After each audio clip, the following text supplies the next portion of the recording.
This is going to be a little freewheeling tonight. I wanted to keep it loose so we have fun since I have nothing else to do this whole weekend. I'm with it. All right, ladies and gentlemen, welcome back to Apodamongstmen. I'm your host, Steve B., and these are coffee break conversations for the 21st century. Round two, buddies. Round two, fellas. I'm back, joined by the hosts of the Introverted Intuition podcast. I got best-selling author. See his beautiful face all over Times Square, Jeff Kelly. Gosh. Out here. Hello. I'm back in the building. Happy to be back. My man CR, best hats in the game. You feel me? Get your beanies today. I was gonna wear mine, but I'm like, no, he's gonna have his on. I don't wanna look We could silly. have been twinning. Chill. We gotta say one of the best artists out of Jersey, if not the best. I'm a show and prove. I got a lot more work to do, Yeah. which y'all definitely gonna see. Yeah. So before we started recording, we were talking about Marvel movies.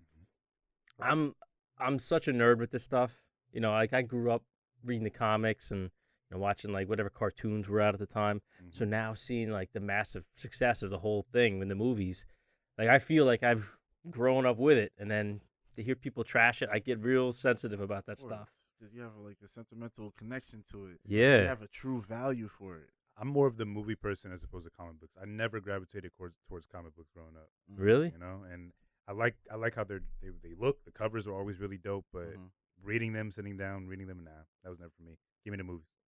Yeah, I'm not gonna lie. I was more of the movie guy too. Like I did have comic books though because I like to draw. So it was the art of the actual comic books that attracted me. And sometimes I'd read some of the stories, but mainly, yeah, I mean, I was a TV movie guy most of my time. I would read growing up. manga and like, of course, books and stuff. But Well, I mean, that technically counts as a comic book. It's just from Japan, and it goes the opposite direction. I did Very have one of true. those books. I Very did true. have one of those. I kind of look at manga as more so. They're kind of mostly longer for the most part than a comic book is. I feel like comic books are maybe like 30 pages, 40 pages max. Well, I mean, technically, isn't like if you buy like the manga where it's like in the paperback form, Yeah. like that's literally like 4 or 5 issues all in one. That's like buying like the graphic novel version of the comics, True. where it's like a whole bunch put together. True. Do they make mangas in color? Everything's always been black and white that I've ever seen. Yeah, there's definitely a few, but it's not. It's definitely good because I feel like it adds more context to what's actually going on, the colors and stuff. Mm-hmm. But I think the black and white is more authentic. I feel like it's just Classic. yeah. Which ones did you guys read? Oh shit, man! I owned like a lot of the early like Naruto mangas and just a few random ones. I didn't get too heavily invested. I didn't spend all my money on it. I didn't like beg to go to the manga shop or whatever. But I had a few just of like the most popular animes in manga form. I honestly don't remember which ones. It was just random, but I remember what shows I was watching. I was watching Inuyasha. I was watching Inuyasha. That's that I was never my got shit. into that one, but I always like saw. I'm one of these days I'm gonna start it. It was so good. I That never one never remember. finished it. I remember that one. Yeah. I never finished Dragon Ball Z. That's my favorite What? growing up. Like I watched it like literally religiously. I had so many fucking action figures, Goku action figures, Vegeta, Gohan. Like when I say I was obsessed, I really thought one of my friends convinced me that he could Kamehameha. Like I was like he said he was in the car while his mom was driving Yeah. and he was like focusing his energy and he saw a spark and I was like no way and I wanted him to show me how to do it. I loved Dragon Ball Z. I see the kid in school who's like just a little off, like the weird kid. Yeah. Thinks if he just like screams and Yeah. like squeezes hard He'll enough, he's power gonna up. turn Super Saiyan. I was in the fucking anime club in my high school. So was I. I was in a Yeah. Yu-Gi-Oh club. There was a Yu-Gi-Oh Yu-Gi-Oh! was doubt. yeah, they had one at my school. I was at school one in Linden, and that's when Yu-Gi-Oh was big, and we would meet up after school. Like it was a teacher who ran it, and you just battle people. You have your deck, and it was. I was a nerd. Hey, there's no shit. Hey. I mean, look at this place. There's Paradise. no judgment here whatsoever. I got my kid like into that. We started watching Pokemon. You know, I apologize to anybody who's listens to the show because I talked about this a lot, but that's what we started on. I'm like, you watch this show. I watched it when I was young. You're gonna love it. He said, "Yo, okay." Next thing you know, started the obsession, and everything became Pokemon. So now him and his little buddies, they play like Roblox and stuff online, and they play all these different anime games. And they're like, "Oh, did you watch this anime? You're a weeb, bro. I'm a weeb too." I said, that kid's not a real weeb, and they just start like you see how it all starts, like the whole gatekeeping thing. Wow. But they're watching like Demon Slayer and they're watching Naruto. But we start, he's got to practice reading for school. So what I did is I took him to the comic book store in town, They have the big manga section. You pick out any 4, and that's what we'll read at night. That way, it's something you like. That's so cool. Awesome! That's so. So cool. we've been reading My Hero Academia. I feel like that's the most exciting part about being a parent is introducing your kids to the stuff that you grew up on. That sounds so lit. I look forward to that. Honestly, I look forward to that. It's a roll of the dice, man, because you don't know if they're gonna like it. Because if they don't like it, it hurts. It hurts a lot. Right. I can't for the life of me get the kid into Star Wars. Mm. He thinks, Baby Yoda is cute. I'm like, first of all, his name is fucking Grogu, okay? And second of all, like, there's a lot more to it than that. He just, it didn't catch, and that it's still near and dear to my heart.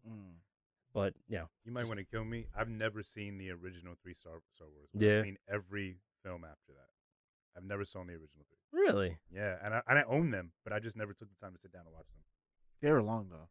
They're not that long. No, not really. I mean, 2.5 hours? You ever watch Lord of the Rings? That's like never twice the length.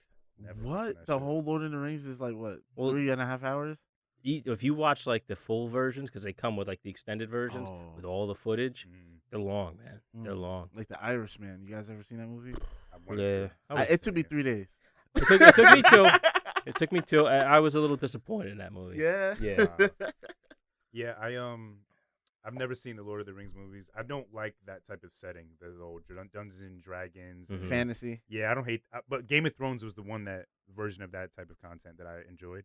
Anything else, I'm gonna get into it. Yeah, I think with Game of Thrones, like that whole setting was just a backdrop. It wasn't like the main gist of the story. Like it's a character-driven show. Yeah. Lord of the Rings is a little more like mystical. The setting and mystical, more elves fantasy. and dwarves and ants and shit. They're good movies. Don't get me wrong, but it's a little weird. Sometimes the language gets a little in the way. The furthest, like, what the fuck is this guy talking about? Yeah. The furthest I really went with fantasy for me was like Harry Potter. I was really big into Harry Potter. Like I read the books, I saw the movies. I even went to a Harry Potter convention in Manhattan one time with a girl. Yeah, she was hot. Let me ask you, what house are you? I think, I feel like you're wearing a yellow hat, so like we're already leaning one way. Right, that's a Dumbledore, right? That's Hufflepuff. Hufflepuff? Oh, I don't remember Hufflepuff. I remember Dumbledore, and I remember, what's the snake one? Slytherin. Slytherin. Dumbledore was the headmaster. That wasn't one of the houses. Oh, okay. That wasn't one of the houses. I don't remember all the. I definitely don't remember all that. I hate Harry Potter. What? I've seen all the movies. I remember liking the 4th one, The Goblet of Fire. That was good. That was a good book. I went to a Hufflepuff show. It was like a play in the city. Same thing. I was with a girl as well. And that was cool. But I just can't get into the world. Like, first of all, there's no black people in Harry Potter. I don't like that. Second, there's not many though. I don't like Harry himself. I don't like the fact. I feel like there should be some sub stories to the context of the world because the world is so dope, right? Like, so vast, but it's like we're focused on this kid with the fucking lightning bolt on his forehead. Well, I mean, he is technically like the chosen one kind of thing, so that's kind of why it follows him. I like Ron. He was cool. Ron was funny. But I mean, there's plenty of stuff going on with the other characters. It doesn't like go off and follow other characters the way like Game of Thrones would. Like Harry is definitely the main guy, the protagonist. But there was like at least one cool black character, Kingsley Shacklebolt. So they had like there's things called Aurors. They're basically like the government agents of like the magic world. So they fight the dark wizards and stuff. And Kingsley Shacklebolt was one of the toughest guys. But I mean, he didn't have like a huge role, but they keep mentioning him. He keeps showing up, and they always like kind of like, oh, Kingsley's here. All right, we got something here. Yeah. We're not gonna get our asses whooped that bad, at least. I like the main bad guy too. I don't remember his name. Voldemort. He who must not be named. Yeah. Right. He was tough. He was badass. Genuinely I always like creepy. villains. Yeah. Who's your favorite villain? My favorite villain? Yes. Give me your top 3 favorite villains. Favorite villain. Yes. I'm gonna say David Tennant playing Kilgrave in the show Jessica Jones. Oh, that was good. Now, that was good. Now, I don't think that the show was okay. Right. But him playing that role. Now, you ever watch it? I never saw Jessica Jones. I saw the Defenders and all that shit. So Kilgrave essentially was, in the comics, he was called the Purple Man because his skin was purple, but his power was, and he could talk to people and make them do whatever he said. It was something like a pheromone that came off from his body. When people would like hear his voice, they would just do what he said. But it would like last a while. So like they did a thing in the show where he was like walking down the street, some guy bumped into him, and he goes, standing face that wall forever. The guy just walks and stands there, and then you don't think anything of it, and then it shows like an episode later, they come back to the same place, and they're just walking by, and the guy's still standing there. He like pissed himself, and he's like shivering and stuff. Right. It's fucked up, and just the way that this guy would fuck with people, it was like he was so good. But then you see how he evolved from like a little kid who discovered these powers, and how he fucked with his parents and stuff like that, and he just became this guy who had no regard for human life at all, and he was just like a complete sociopath. But it was so good. There's like a couple times where you almost feel bad for him, and now fuck this guy. Right, Yeah, almost, but like when it came to love, because you think about it, it's like he could never know if somebody really loved him because they would just do anything he says. So it was just like he was like this like tortured kind of guy, but he still just did whatever he wanted. Yeah, like it was crazy. He would just like walk into somebody's apartment, Right. and he's like, "Hey kids, go stay in the closet." And, just sit there. And he would tell the mother and the husband or wife, like, "All right, start cooking. Like I like fish." And he would just sit there, put his feet up on the couch, and they couldn't help they themselves. couldn't stop. Fucking crazy. It's terrifying. Imagine like somebody like that walking around. Just telling people what to do, and it I feel works. like I could tap into that type of power if I tried. What? I mean, that's the type of like I don't know. That's the type. I feel like that's like type of like charisma, personality. Like it's not like it's manipulation, of course, but you know, I feel like certain people have certain energy. When they walk into a room, people stand up, put their back straight. You know what I mean. But I don't know. I feel like we all kind of tap into that power if we try. But we're talking about this guy would literally. Yeah, this was like a superpower. He would tell you. Oh, it's literally a power. It was a superpower. He could walk in a room and tell you to cut your hand off, and you do it. Oh shit! Fuck Like that. Never didn't he mind. tell the one guy to put his hand in the blender or Yes. something? Oh, Like he told this one, there was like a lesbian couple, and he wanted to kill the one, but what he did is he told the girlfriend, and he said, "No, death by 1,000 cuts." So the girlfriend, she couldn't stop. She physically was just slashing her like over and over and over, like he like kills people. Like it's very fucked up. That reminds me of an anime character. Have you seen the anime Death Note? The main character is basically a villain, right? I didn't watch it. So basically, anything he would write in this notebook will happen. I guess not like it wasn't really truly manipulation, but like he would write out scenarios and then it would happen. So for example, he would tell this girl to go kill herself, and it's kind of like that in a sense. Like he was really intelligent, but he was super manipulative, and like anything he would want to happen, he wrote in that notebook would happen. And I think that's like one of my favorite villains, even though you didn't ask me that. It wasn't my turn to answer that, but that's like one of my favorite we were gonna keep going. yeah. That guy, you took me back to Daredevil season 1. The guy the way who portrayed Fisk. Oh, I don't remember. I don't know Vincent the actor's D'Onofrio. name. Yeah, he was really good. He was great. Do you know that that's the same guy who played the Bug in Men in Black? Oh, the first Men in Black. wow. Really? Did you ever pull the wings off a fly? Really? Yeah, Damn. same dude. And he was also Private Pile in Full Metal Jacket. All right, CR, who's your favorite villain? For me, it will always be the Heath Ledger Joker. Will always be my favorite villain. Joker in general. I like all versions of Joker because I just like the sadistic, crazy, bipolar, full on chaos. Just chaos. I like chaos in a villain, but there's class to him. You know what I mean? He's crazy as hell, but he's still sophisticated, and I like that. It's he's cool. crazy, but he's not stupid. Right, he's intelligent. Yeah, everything he's doing is for a reason, whether you know it or not. It's very deliberate. He's a mastermind. That's what I liked about the Joker. The way he played that was just, I mean, listen, it's been said to death, but he was brilliant in that. Yeah. You know, brilliant. I am an agent of chaos. That role is so impactful, but like Heath Ledger has actually other good movies. So many. No, he was like a really great actor. Yeah. Who was now? Think of like anti-heroes, or not like a hero, but just like, because all right. So I'm thinking, you ever see Tombstone? No. I don't like westerns, but this is the only western I like because of Val Kilmer playing Doc Holliday, and he's so good. This is one of those roles where he steals every scene he's in, the whole movie. And there's some heavy hitters in that movie, and he fucking kills it. He's just the most badass. He's like a drunk, and he's got tuberculosis, so he's kind of sickly, but he's just like one of the fucking baddest gunfighters out there. And he's kind of a bad guy, but he's friends with Wyatt Earp, so he hangs out with him. And everybody says, "Oh, why are you doing this, Doc?" He's like, "Why? It's my friend." He goes, "Shit, I got a lot of friends." I don't. Okay. Rebel with a cause.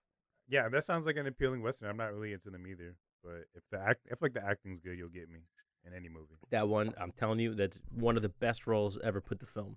Mm-hmm. Val Kilmer as Doc Holliday. Is there anybody that like stands out to you that was like a scene stealer? Aside of course from like Heath Ledger, because that was clearly one of those roles. Every time he's on screen, you can't look away. Tom Hardy in The Revenant. Every scene that he was in, he killed it. Outside of like Leo, obviously didn't really have much dialogue. I think Tom Hardy, that's one of his best roles. Yeah. And in Bronson too, but like The Revenant, Tom Hardy. Dude, Bronson was a weird one. Yeah. That was weird. You see Legend too? He played like played the Craze. Yeah. Ronnie and Reggie. I saw the original movie The Craze, because they were real guys in England, and they made a movie in the 80s about them, and it was done like kind of weird. It wasn't just like a straight up action or mob flick. Like it was kind of a little artsy, and like they tried to do weird things. But like that one was good. But what Tom Hardy played it, like he played it up a little bit. Like he played the normal one, was it Reggie, I think? Something like that, yeah. And then the crazy one was Ronnie. Yeah. And that when he played Ronnie, he really he dove into it. Yeah. So, why are you here? Yeah. Like he really laid it on thick. Yeah, I love that movie. I haven't seen it in a minute, but I don't know if this counts, but Vin Diesel and Triple X, like to me, like he was just like he played that character so well. Like he was just a badass who didn't care, but he still was like down to do the right thing. See, if you're gonna say Vin Diesel, I would have thought you would have said like Riddick. Oh, of course. Oh yeah, Pitch Black. I forgot about that. That was the movie that put him on the map. All right, I changed my answer. Yeah. It's Pitch Black. It's Riddick.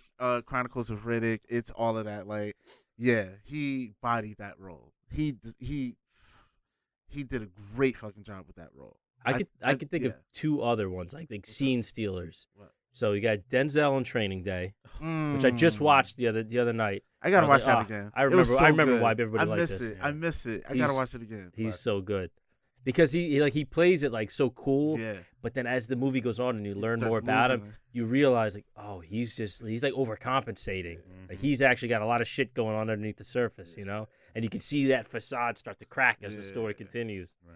As of that one and Anthony Hopkins as Hannibal Lecter. I remember see you again, I remember seeing that DVD cover in like Targets or Walmart's growing up as a kid. I remember being freaked the fuck out. And seeing the movie, didn't change, still freaked out, you know? Like, damn, that's, for sure. That's one of my favorites. I got to say De Niro in Taxi Driver. Did I see that? I know you've heard this line. You talking to me? Oh, of course. Yes. Well, I'm the only one here. But that's where that came from? That's where that comes from. That's an old movie. Scorsese did it. But the thing I love about that movie is he fucking nailed just like the intricacies where it's like he's kind of crazy, but he's not like mentally disabled or anything like that. He's just fucking weird. You know, like one of those people that's just weird. Like there's nothing clinically really like wrong with them. Yeah. You don't have... They're not, like to the extreme. Like everybody knows at least one person like that. Absolutely. You know what I mean? Yeah. And he did it, and plus the guy has like insomnia, and he starts like losing it as the movie goes on. Like he's already weird to start, and then it just gets worse and worse, and he goes nuts. But then he's like talking in the mirror. He like rigged up this thing. He like cut a rail off a drawer, and he rigged up a little gun. And like with the slide, so he could hide it up his sleeve. Right. Thinking he's gonna be like a vigilante and like take down like the scum in like old school like fucked up New York. Right. So he's like trying it out. He's like fucking with it in the mirror, and he's just looking. I'm trying to Google a movie. I got another one. What do you got? I can't remember the actor's name. And I don't care. I will stand by this until the day I die. Tobey Maguire, Spider-Man 1. You think he steals it? Because I gotta be honest. I'm not saying this to be a dick, but Toby is my least favorite of all the Spider-Mans by a lot. Like I was over Andrew Garfield. You're out of your. I thought Andrew Garfield was great. I thought the movie was weak, but him playing the role because he could do funny, he could do serious, and he looks the part. I thought Toby was a little too like whiny. I get it. You know what I mean? I get it. I did like that Spider-Man because it felt like it was more emotional and more real. Like it wasn't like the newer Spider, like the Amazing Spider-Man, whoever played that role, I forgot his name. Andrew Garfield. Yeah, that was Andrew Garfield. Like it was funny and it was cool. It was fresh. It was like millennial. You know what I'm saying? But when Tobey Maguire played that first Spider-Man, I grew up on that. I watched that movie so many times. Like, I had an emotional attachment to everything he went through. Like when Uncle Ben died, down to when he let the guy go. The guy was he was right. I used to say that line all the time. Get that guy. Don't you love those little throwaway lines in a movie that you just latch onto? I think Toby was great. He was great, like more serious. Andrew Garfield was better, more like as the funny role. Yeah. And then Tom Holland's just the perfect storm. Yeah. You know?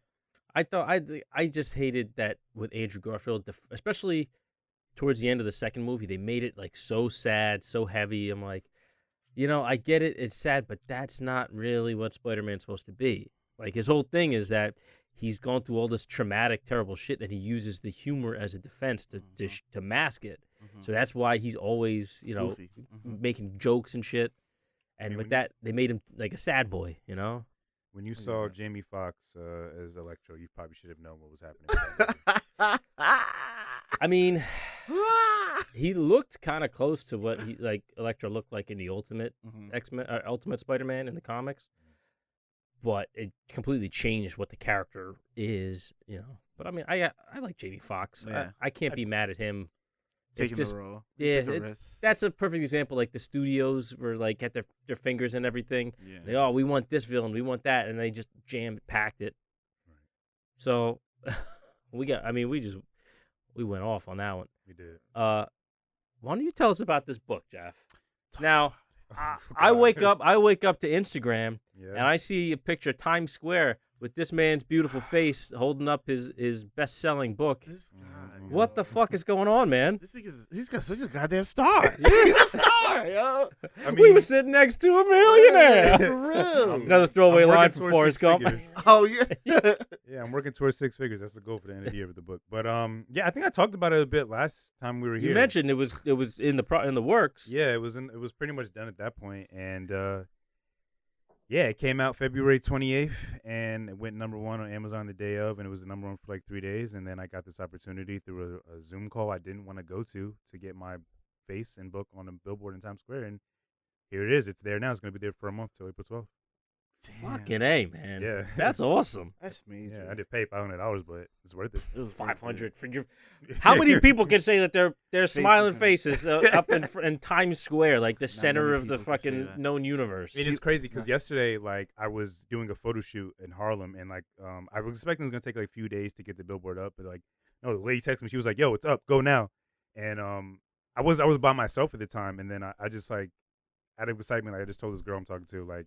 And she like came from Jersey to New York just to come and support me and like take a picture of me. So like if she didn't show up, I probably wouldn't have had like, I guess I could have taken the pictures myself, but it probably wouldn't look as cool. I wouldn't have been standing in front of it, But yeah, that moment was crazy. Like there were tourists around, so obviously just people were just out there like, taking pictures of the billboards and stuff. And people were like watching me and like walking up to me and asking me like, why are you like, do you know that person on the billboard? And I'm like, I actually pulled my mask down, like that's me. And they were like, "Oh shit, like that's so dope!" And I was like talking to people about the book, and people were buying the book on the spot at Times Square. Oh shit, man! And it's just crazy, man. It's so fucking crazy, It's fucking crazy. You know what you should do if it's ever possible? I don't know, like if you could do this, but if you could ever do like a pop-up book signing in front of the billboard or something like that, I would like to. Like, or even if it's for another release, but that would be a great idea. Just because you just like. Made me visualize you standing there, people asking about the book and everything, and like right then and there, a lot of people would buy it. Yeah, I mean, it's like I don't know if you guys saw, but like the billboard, that's not the only image on the billboard. Like there's other ads on the billboard, so it like rotates. So like, oh, okay, it's digital. Yeah, it's digital. Okay. But it stays there for a bit, which is cool. That's so cool though. You're still there. It's so fucking dope, man. It's cool. So tell me a little bit about the book. Like, what's the book all about? I can't fucking speak. The book is called The Avenue: A Personal Dictionary, and it is a self-reflective tale about my desire to find healing and change while battling my depression and my insecurities. So the book itself was just meant for me to. Originally, when I was writing it, I just wanted to understand myself and figure out who I am, why the way I am, and why I exist. And I just needed to. Prior to writing the book, I would always rely on outside sources, external sources like friends, relationships, therapy to try to find myself. But those things they were working, they were doing what they could, but they weren't benefiting me long term. So I needed to really take a bit of time and really focus and self reflect on my own and just figure out who I am. So I wrote it in dictionary format. I chose 59 words that are representative of my character in my life, and I just wrote about my thoughts and experiences with that word. And at the end of it, I feel like I came out with a better understanding with myself than I did going into it. So, I mean, like, and then you say you're kind of trying to find yourself and discover who you are.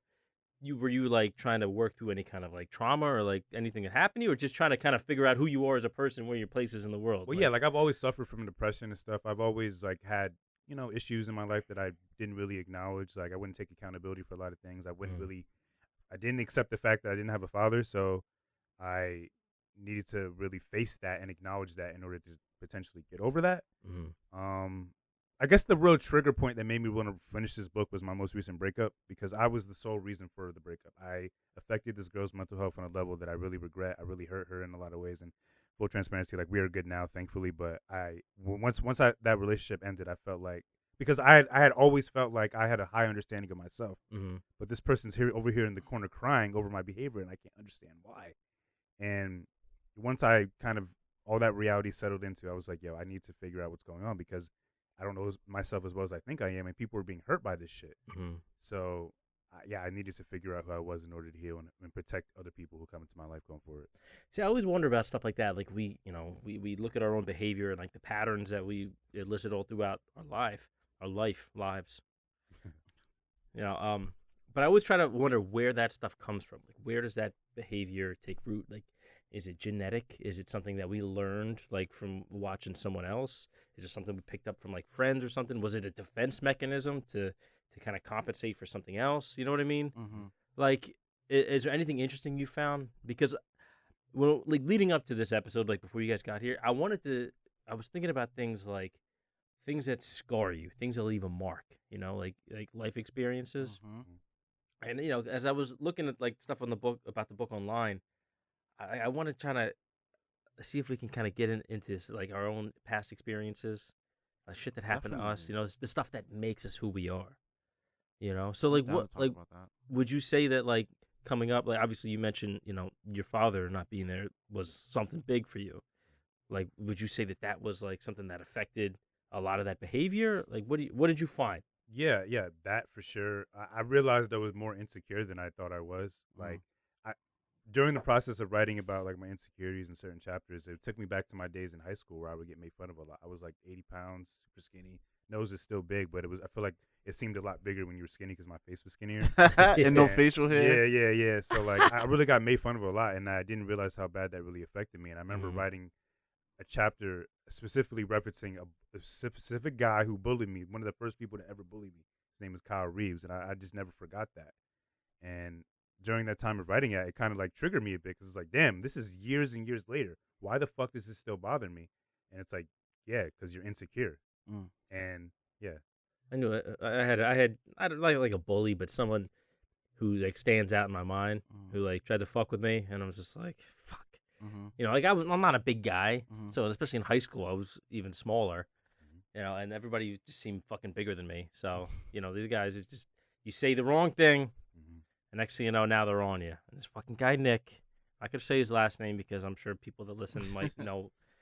But, yeah, man, this fucking guy was always trying, man. He knew that I wasn't going to do anything. I was a little pussy back then. Like, and what's the fucked up thing? I actually, I've been studying martial arts since I was 6 years old. So I knew how to fight. You was in Tiger Showmans and all that? No. So my biological father lived in Pennsylvania when I was growing up. My parents split when I was 3. But he was a martial arts instructor.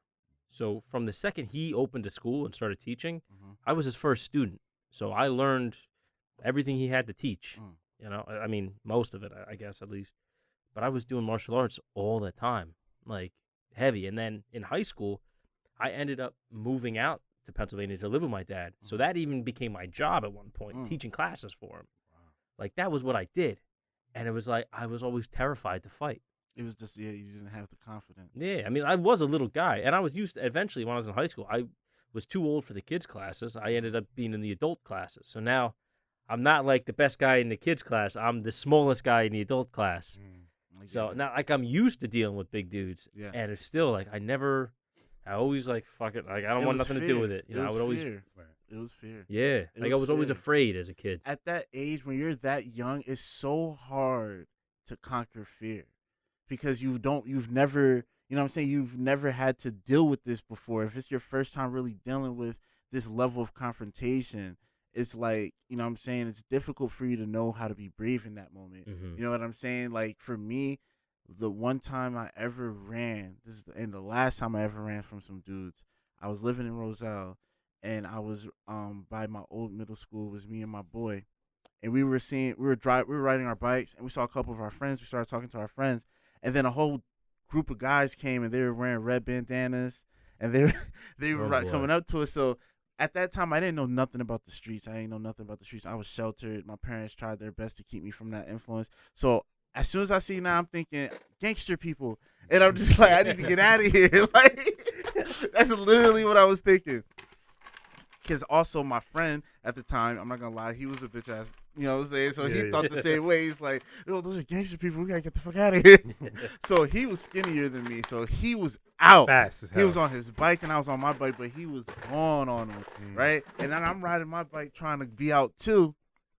Then the two friends that we had seen originally, they didn't run. They stood their ground, and they didn't get picked on. They said what's up to the guys. They actually shook their hands. Then the guys left them and started chasing me and my boy. Yeah, they respected them for having the balls to stand up. Exactly. Right? And then, you know, my bitch ass, I'm on my bike, chubby as hell, trying to go up this big-ass hill on Wood Avenue. Trying to get to St. George. And my boy Royce, he's already on the other side of St. George. And he went from Roselle to Linden. He's already past Walgreens. And I'm just like, fuck.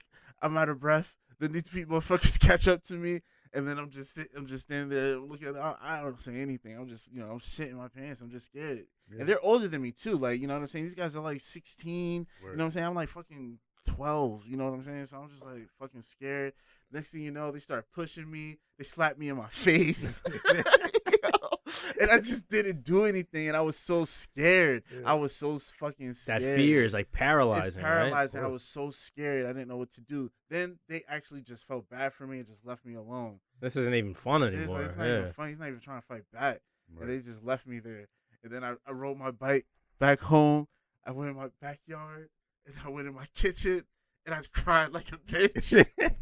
That's such a shitty feeling, man. Such a shitty feeling. You know what? A pivotal moment, though. Yeah, but that shit, like, it stays with you. Like, think of how clearly you remember that. Forever. I remember everything. I remember when my friend, it was Dwight. Dwight came back to my house that day, and he saw me through my back door because we had a slide door to the deck, and he came to pick up his bike or something, and he saw me. I didn't want to talk to him because I was so embarrassed. You know what I'm saying? I was just so embarrassed. And after that, bro, I swear to God, that's when I started lifting weights. And then ever since then, literally ever since then, and I've been around some tough motherfuckers, I never got tried ever again, bro. Because I said I'll never run. I'll never run again, yo. You know what I think about? Like, consider, like, when you're trying to, like, say, you ever see those, like, the stress thingers? It's like a little bag almost filled with liquid. It's like an old school thing where you squeeze it and it'll like pop out one side. You try to squeeze it and it'll slide out the other. You know, one of those things. Yeah. I feel like with us, we're like, people are like that. Like when the pressure is applied, wherever there's an opening, they're gonna try to find a way out. You know what I mean? Whether consciously or subconsciously. So if it's something like that where somebody's gonna try you or something, somebody wants to fight you. If there's a way to not fight, we're gonna figure it out. Flight. You know what I mean? It's the fight or flight instinct. Yeah, and you know, it's only in certain situations where there's no way out, where you have to fight. It's either fight or ball up, and you know, who wants to do that? But there are some people who may look at it as if like every situation there's no way out, so they have to defend themselves. And that's literally the result of that trauma that happened to me. And I'm just naturally defensive. Yeah, I'm always ready. You know what I'm saying? I'm always on edge, and it's like some people can feel that energy. And I think that's why sometimes I don't get tried, but it's not healthy either because it's just like, I know, like, if anybody ever tried me, I'd have so much pain and anger from years and years that it would really be dangerous. You're afraid to see it all spill out. Exactly. And we talked about this recently, like, we were speaking about, like, confidence. I think that's, at its core, that's what it is, confidence. They can feel that confidence. And, like, we were speaking about like how women have told us that they are intimidated by us in a way, and it's like it's not intentional. It's just how it's the energy we emit, you know. Yeah. So I think even as on the flip side, I can relate that to those guys who don't try you. Like they feel that confidence. They can tell that you ain't pussy. Right. You know? It's like I really am like if any I don't care how big you are, I don't care how gangster you are, like I'm ready. Like if somebody try me, I'll be like, really? Like, yeah, all right. Like, let's do this shit. Like, that's how I feel now because I've been waiting so long. Like, and it's just like I don't know.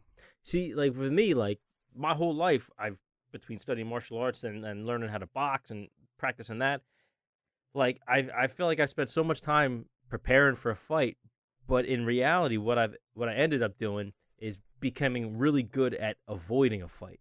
You know what I mean? So it's like that little fucking ball, whatever you call it. Like I found a way to just not even put myself in those situations while still training at the same time. I get it. And then like being good at the other things, so never having to use it. That's true too. Like I'm good with people. I'm good at settling problems. So I just like I avoided getting to that point because, like I said, if it ever did get back to, because the last time I got in a fight, I broke somebody's leg and he threatened to kill me. It was a Crip. He was a gang member. And like after I whipped him, he threatened to get a gun. So, and I was just a teenager. Now I'm a grown ass man. So imagine, that's why I'm just like I don't want to put myself in a position where somebody might want to actually kill me because I might have injured them or did something to them in a fight. Right. You know, because it's really possible that could happen. We're adults now. You know what I'm saying? People take shit to the extreme. We got shit to lose. So we got shit to lose. But that's a perfect example of like how ego becomes a thing where.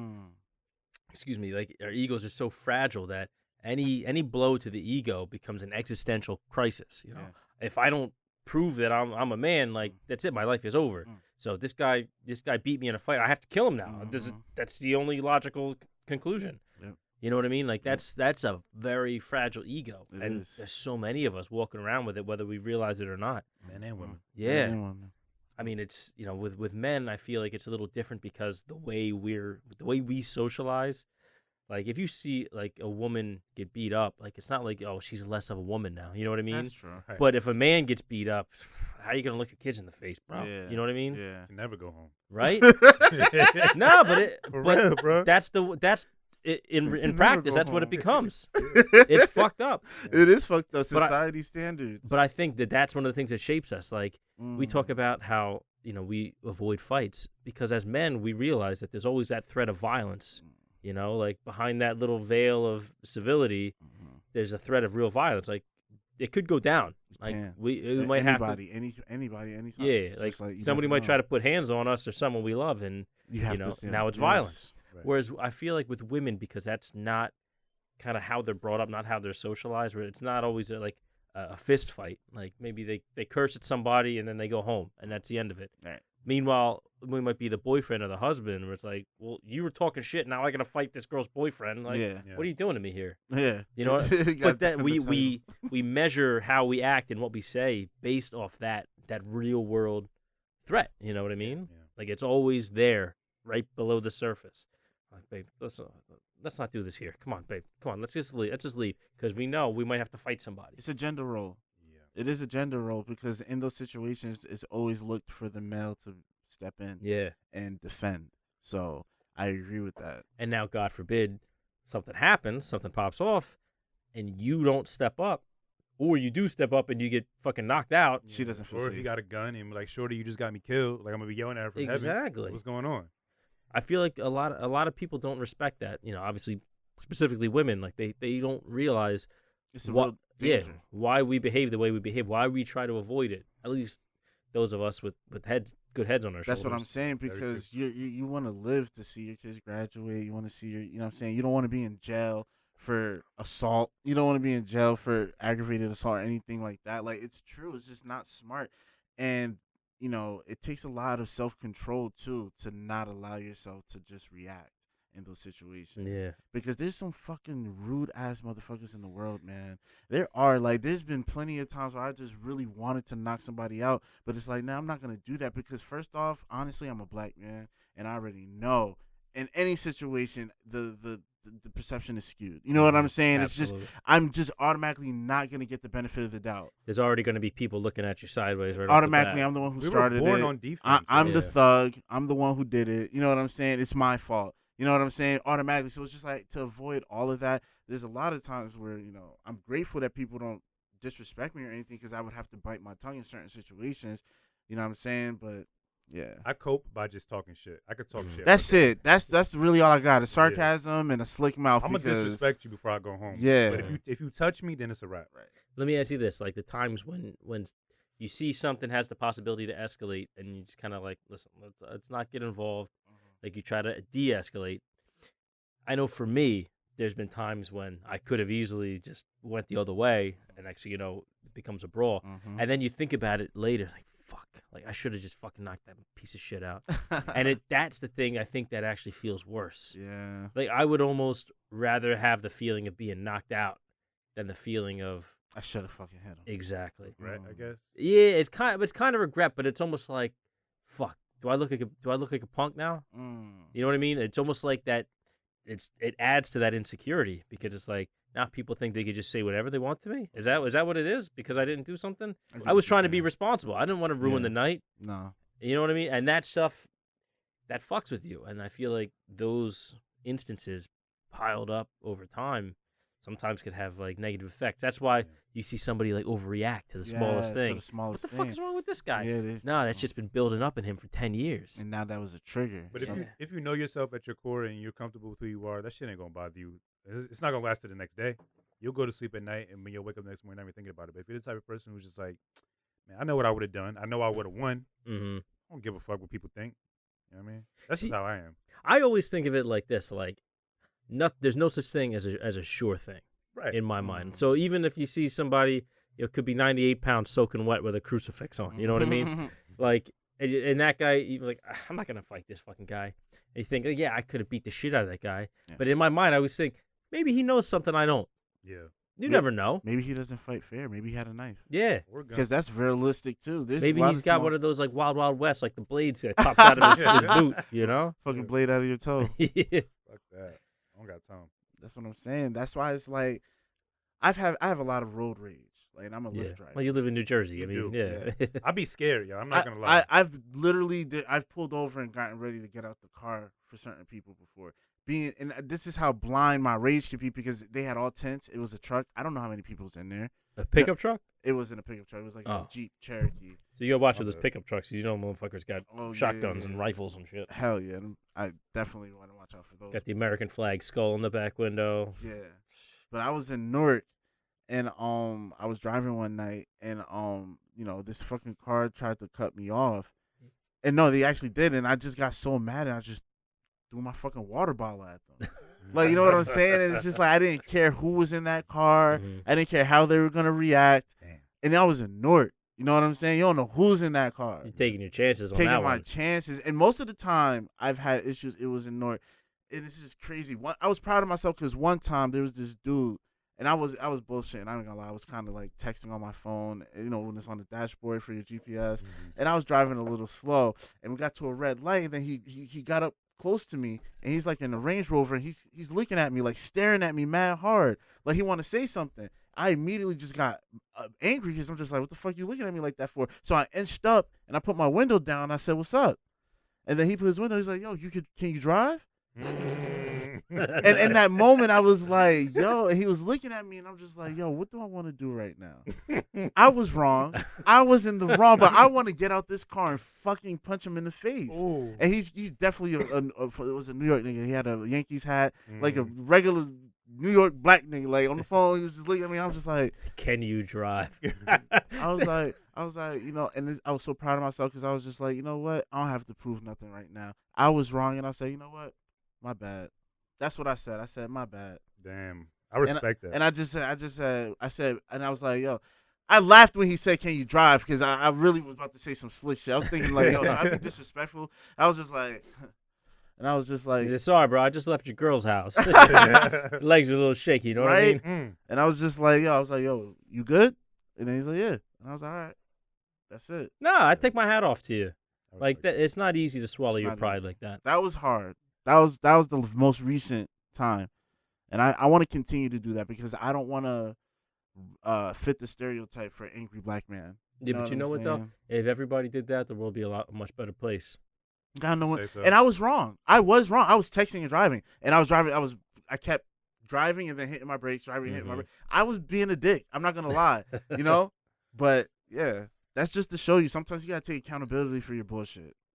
But that's huge. How many people can really do that? Not a lot. No. A lot of people could say they do, but I mean, in reality, I really did that. I mean, look what comes with taking accountability, accepting the fact that you're wrong. Kind of like some people interpret that as like feeling less than. But that goes back to the ego. Yeah. Talk about it. To say you were wrong is to say that that's a blemish on your ego right there. Hey, you fucked up. But in reality, so what? So what? Muhammad Ali wasn't undefeated. Right. That doesn't mean he wasn't the greatest. Right. You know what I mean? That's the way I always look at it. Like, okay, you fucked up. If you own it, then you turn that fuck up. Man. Yeah. Then you learn from it. Now you're more than you were before. And I don't know. I guess that's pretty hard of a concept for a lot of people. I fell in love with accountability because of that idea of just knowing that, you know what, not a lot of people do this. And I like being a rarity. You know what I'm saying? So it's just like, you know, fuck it. Like, even in my relationships, I just learned how to, like, admit when I'm wrong and know when I'm... Because, you know the thing, too, though? You can know you're doing toxic shit and that you're fucked up. And you can't stop yourself. Yeah! You can't stop yourself. You're like, man, like, there's one thing that I do that's so fucking toxic. When I first start talking to a chick and, like, I'm really feeling her, and let's say, you know, I text her and she doesn't text back, for some reason I feel ignored. And that shit pisses me off. I mean, that's not a crazy thing to feel. I've felt exactly that. Right. But in reality, it could be easily, she was at work. She could have fell asleep. Maybe she's driving right now. She doesn't keep her phone in her pocket like guys do. She keeps it in her purse. Exactly. So she didn't feel it go off. Can I just say, true. I love what you're saying right now because I've seen the aftermath and when the texts don't get responded to. I've seen the post on Instagram on this story when you're pissed off. And I'll be looking at him. I don't even want to hit you. I'll be like, there you go. But like, I don't be judging them because I feel them. Like, I've been there. But there's been times that shit got me in trouble. There's one chick that actually gave me another chance, even though I did that shit. Here, pull this over to your left a little bit. Oh. Like, grab the thing. There you go. Now when you talk into it, it'll sound loud. Okay. There you go. Is that better? That's beautiful. You're beautiful. So, yeah, I actually had a situation where this chick, you know, I hit her up. She didn't reply for mad long. And then I said something on Instagram that was totally a subliminal, and I knew it was immature, but I didn't care because I knew that was going to be the only way. Because you know what? She wasn't texting me back, but she was watching my story on Instagram. That's some weird shit. And that shit was pissing me off. That feels like a game to me. You know what I'm saying? Yeah. You're playing a game now. So I was like, all right, I'm going to throw some bait out there. And I said something that I knew she would read and interpret it towards her. So I did that, and I was being petty. He just wrote, bitches ain't shit. I was like, when you finally get somebody your attention and then they ignore you, that's what I said. My ego is going so crazy right now, man. And I don't know if it's simply due to this best-selling author shit, but if somebody don't text me now, I just don't give a fuck because it's your loss. Well, that's the way you got to look at it. But sometimes if you really feel something for somebody, you notice when they don't text you back. But that shit he's talking about, looking at my story and not texting me back, don't do weird. That. Yeah. That's weird. So when me and my wife first started dating, she lived in Miami, so everything was long distance. And we used to text through WhatsApp instead of regular text. And you could see like that, you know, because I have an Android, she has an iPhone, so I can't do the scene, whatever. But with WhatsApp, you can. So if I would send something and then she didn't answer, but then I see it says active, like, who the fuck are you talking to? Right. Like, you see I sent you something. And listen, you know, it is what it is. I'm not the center of her universe, and I have to understand that. But I thought some crazy shit, man. I thought some crazy shit, and luckily that filter in front of my mouth is very strong. You fought through it, though, and look where you at today. Yeah, but, I mean, I talk to her all the time. I said, babe, what happens? Like, when you text me, as soon as you hit send, you just throw your phone into a fucking river? Like, what is taking so long? And if this brings you any solace, this is literally across the board. Every woman does this. I'm sorry. I'm not trying to generalize. I'm not trying to sound sexist, but every woman does that shit, yo. Because I've literally said the same shit. I'm like, yo, do you, like, text me and then, like, throw your phone under the bed? Do you, like, hide it and, like, try to challenge yourself to find it later? Like, what are you doing? Like, what? I think it's a test in a way. I feel like they're trying to maybe test like your patience or maybe like. But why? Know. Why do they all do that shit? I don't know. Because you know why? Because the older generation tells them, "Oh, you got to make it. You can't be too easy. You know, you can't. You got to make them chase you a little bit." That's what the older generation tells the younger generation. It's true. You know, but it's just like us. It's just like men. We get bad info from older generations, and we like, why the fuck are we doing this shit? I like to be chased though. I purposely don't text back sometimes. I want to see if you'll double text me. And if I don't text you back after the double text, then we'll see what happens on the third one. So let me ask you this: what are you learning from that? Like, what are you gaining from that? I know, and I'm not saying it to be. No. I'm not, I like to, because like I'm very genuine and I'm very consistent. Okay. So I need to see if your interest level and your consistency level is the same. Mm-hmm. So I want to see where your head is at. I want to see how bad you really want my attention because it's worth something, you know. And this is the way I've recognized your time is worth something when I'm initially trying to get to know you. So I want to see. I like reciprocation, you know. That's fair. No, that's 100% fair. And it's maybe that's a bit toxic, and I don't do it through every girl, but first of all, I don't know. I get really bored. Like I don't like to text and shit all the time. Like FaceTime me, call me, whatever. Let's go out. Yeah. But like if you can't really keep my attention, I'm just gonna go to someone else. Now, you mentioned before, like even you mentioned this last time you guys were here. You were saying you've been accused of like manipulating girls like that. You think that maybe stuff like that plays into it? Yeah, that's definitely like form of manipulation that I'm still working through. Honestly, like I'm in a space right now. I'm talking to somebody I'm really feeling like finally for the first time in a minute. So I think that type of behavior that manipulative behavior is kind of just like a reflection of my desire to find someone consistent and just solid, I guess. Like maybe I was just trying to work through whoever I was talking to, all the people I was talking to at a time, and just trying to just have fun with it because I felt like I wasn't in a space where I wanted to be with one of them consistently. So I was just having fun with it, but that's some toxic shit.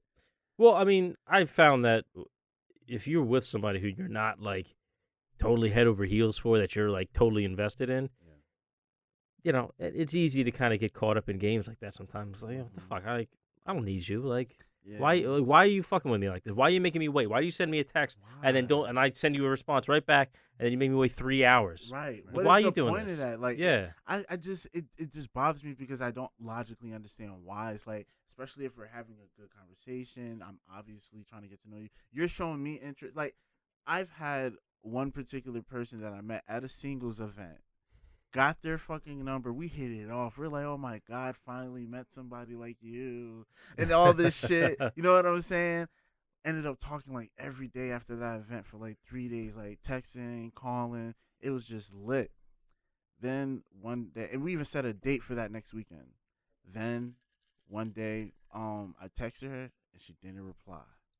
I'm thinking, hey, you know, maybe she's having a busy day. You know, she's a business owner and stuff. You know, it is what it is. So I waited until nighttime and I gave her a call. Yeah, it rang and it rang.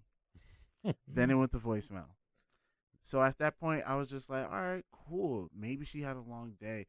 She'll hit me up tomorrow. Never heard from her again, guys. Then I hit her up one day. And I've already moved on, talked to different girls, but I was just curious because I just didn't understand. I had texted her one day and I was just like, I don't know if you're going through something or if I came off too strong, but I just want to know, like, are you still interested? And she replied to that message and she said, no, it was nothing like that. I'm gonna call you tomorrow and we'll talk about it. So I'm like, yeah, I would love that. Right. No call, all right? Never call. See, now this is something that has always drove me nuts. What is it about people? And, you know, obviously for me, it's always been girls because I have never dated a guy, so I can't say what it's like on the other end. But why do people always feel like they have to, like, sugarcoat stuff for you? They can't just tell you, like, listen, I'm not really that interested. Like, you know, I'm sorry. It's nothing against you. It's just you're not for me. You know what I mean? Why is it so hard for people to say that? Instead, they think of every excuse in the book to beat around the bush instead of just telling you what's really happening. They say, oh, no, everything's cool. It's not you. So listen, yeah, it's you. It's not that you're bad. You're not what I'm looking for. You know what I mean? Those are the same type of people who say, I want someone who's real. I want someone who's consistent. Yeah. But they don't give it. Like, they want what they don't give. And I think a lot of women need to understand you need to be in a place where you're comfortable within your own skin and actually provide the things that you want instead of wasting people's time and try to ask for something that you want that you don't even give. People always talk about they want consistency and they want honesty. Guys, I am consistency and honesty in the flesh. And I'm telling Brutally you, honest, this guy. like I'm telling you, man, like these women are, they just like, I don't know what it is. It's like you could do everything right, and it's just some type of disconnect, you know. And then there's another chick that I'm talking to. For some reason, every time we're about to link up, every freaking time, she shows up like 3 or 4 hours late. Same Jesus. Still? Yes. Listen, I mean, I get it. Like, you could start seeing someone, and then after like a month or two, you're just like, I don't think this is for me. Right. Like, that happens. And it's like, again, it's not a reflection on the person. Like, I've dated girls, they were great girls, but it's not what I was looking for. There. Like, I'm not feeling it. Like, just wasn't there. Realistically, you're gonna make someone very happy. Right. I'm just not the guy. Yeah. And again, like, you just gotta. It's hard. I guess it's hard to just put yourself out there and be like, listen, I'm sorry, I don't want to hurt you, but I'd rather be honest with you. Just kind of pull the Band-Aid off, because I know for me, for many years, I would always get that from girls. Like, they would say, no, you're great. Like, it's just beat around the bush. Yeah, they beat around the bush, and they never tell you. So now I'm trying to figure out. Clearly, it's got to be me, because I keep having the same thing over and over. Yeah. So what am I doing that's fucking this up? And then you become like hyper aware, like you're like paranoid and neurotic about shit. Like, fuck, I'm doing this wrong. Am I calling her too much? Should I not text back? Should I call her too fast? Yes, that's me. And then you second guess everything you do, and then you're even worse. Then who the fuck wants to be with someone like that? Exactly. That's why now, and it's so fucked up, because when you stop giving a fuck, that's when they start wanting your attention.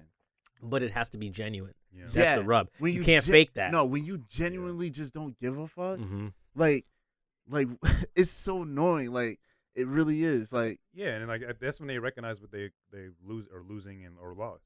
Like they realize that, I had someone who was consistent, someone who was cool, and I didn't really give him the proper time that he needed.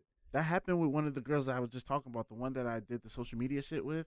Yeah, so like one day I invited her over for dinner or whatever, and she said, Did you cook for her? Yeah, of course. What'd you cook? I had made salmon, some red rice and beans, okay, and some string beans. So she said she'd let me know how she feels after work. So I'm like, all right, cool. She gets off at 4, whatever. I'm thinking she'd hit me up. She never hit me up, so I hit her up at like 6:30. I'm like, hey, how you feeling? Never replied. She replied at 11 o'clock at night, 11:30 at night, and says, I'm good. How are you? Disrespectful. Don't do that to me. Yeah. To act like nothing happened. Don't do that. I didn't reply. Yeah, no, don't. I didn't reply. I might have blocked your number if that was me. I'm not gonna lie to you. I didn't reply. And I think you'd be 100% justified if you had blocked your number. I think I would. That's not cool. That's not cool.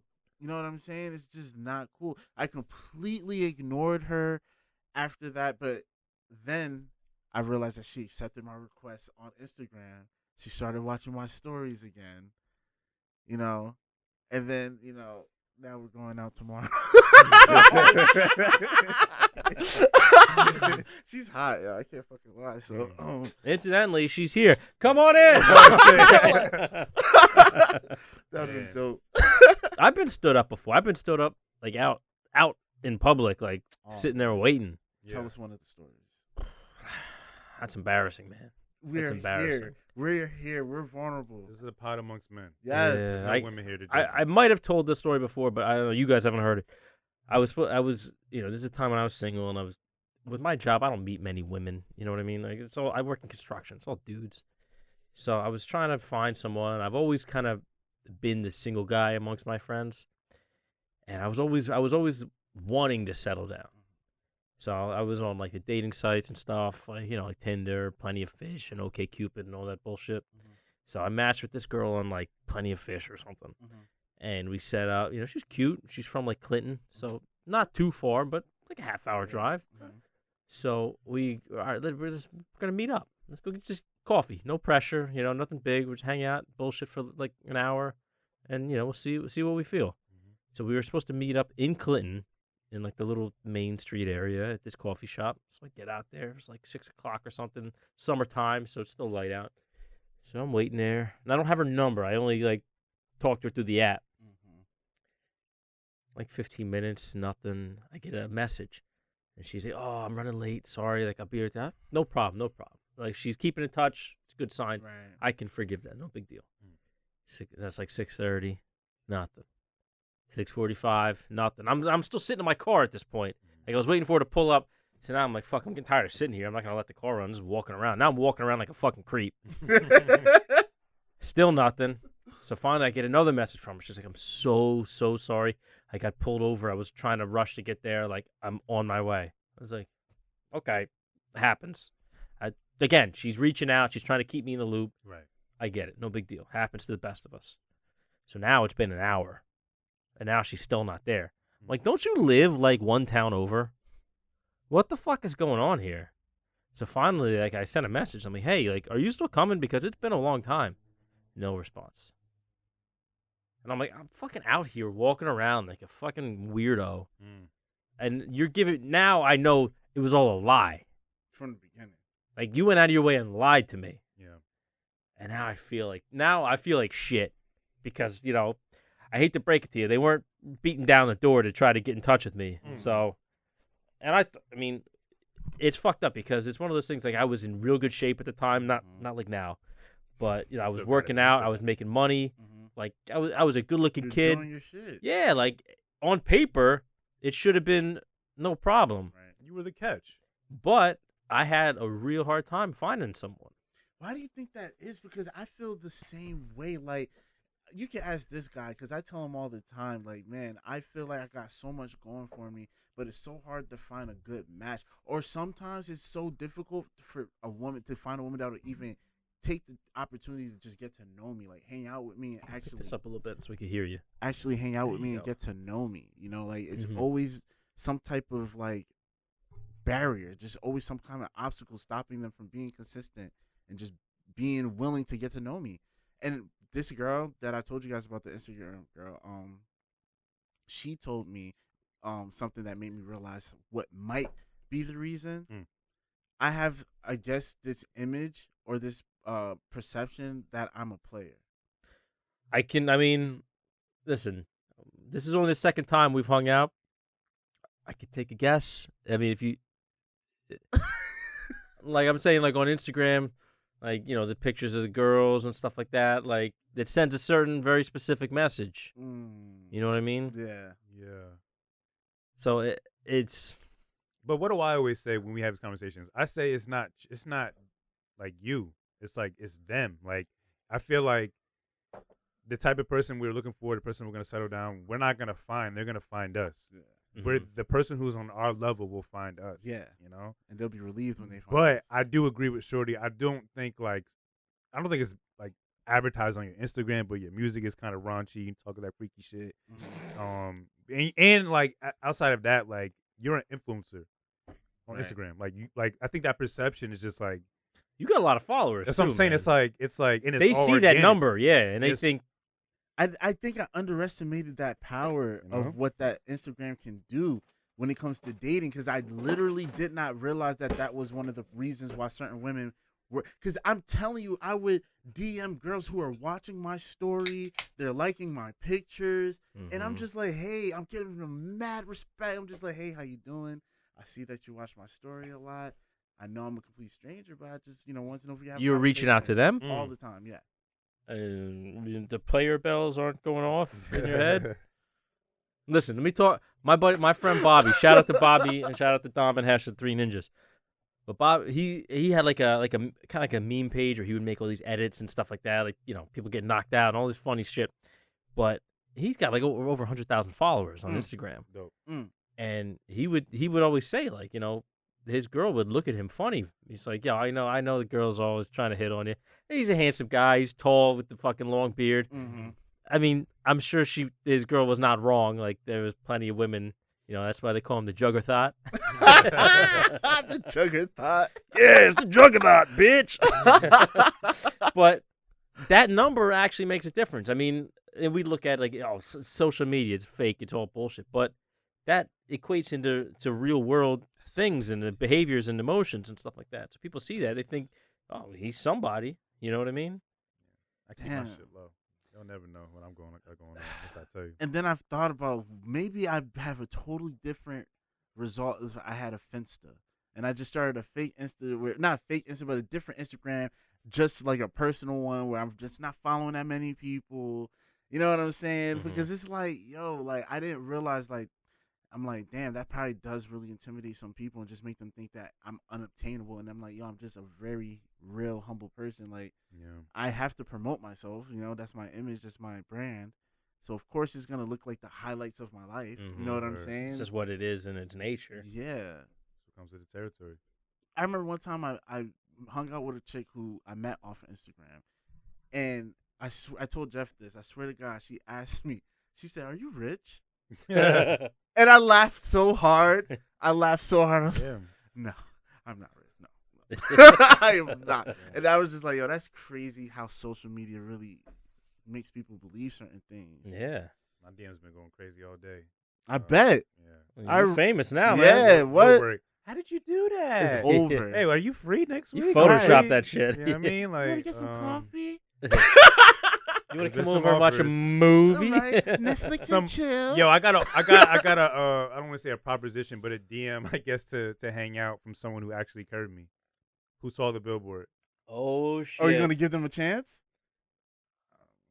Is she I bad? don't know who's gonna listen to this podcast, so I can't answer that question. You don't have to give any names. Yeah. Is she bad? Yeah. He's like, of course. He's like, yeah. Yeah. Shit. But it's just funny. It's just funny just to see, and like taking this off me for a second. Like we're all growing individually in our own rights, you know. And I feel like we're naturally going to attract more of a female fan base, and it's just interesting to think, just to see like their perception of you change the more you ascend. You know, so true.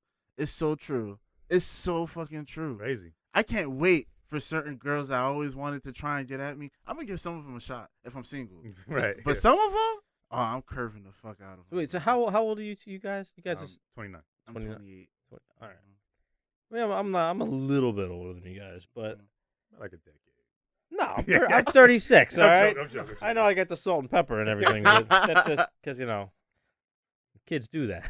No, you're the OG. We respect you. No, what I mean is though, it's amazing how shit changes in a short amount of time.